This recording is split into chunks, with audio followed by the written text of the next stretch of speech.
Kwanza nikiri, ni kweli tumeandika barua kwenda bodi ya ligi, na sio barua ya kulalamika, ni barua ya kutaka kupata ufafanuzi zaidi wa kikanuni. Mkubwa halalamiki. Sasa sisi Simba tumlalamikie nani? Hapo kwenye hizo level za kwa yani sisi tumlalamikie nani?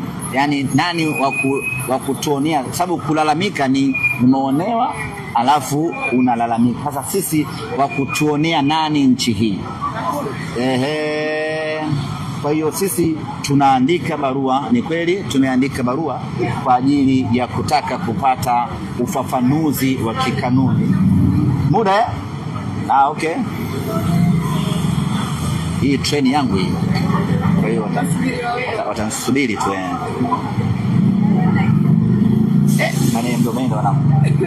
Kwa hiyo tumeandika barua ya kutaka kupata ufafanuzi juu ya baadhi ya mambo kuelekea katika mchezo wetu wa dabi tarehe 1 ya mwezi wa 3, na hatungependa kuyaanika wazi ama kusema wazi ni mambo gani ambayo tunahitaji kupatiwa ufafanuzi, na tunafanya hivyo kwa ajili ya kuepusha taharuki. Mechi ya Simba na Yanga ni mechi kubwa, ni mechi ambayo inabeba hatma ya vitu vingi.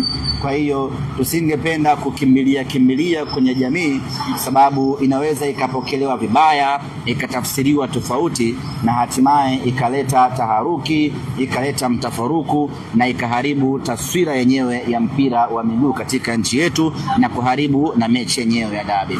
Kwa hiyo tumeandika hiyo barua, imekwenda bodi ya ligi, na bodi ya ligi wameshatujibu, wametupa ufafanuzi. Mambo yanakwenda vizuri kweli. Hatuna mashaka, mambo ya kuridhika mpaka nipewe mwongozo na viongozi wangu.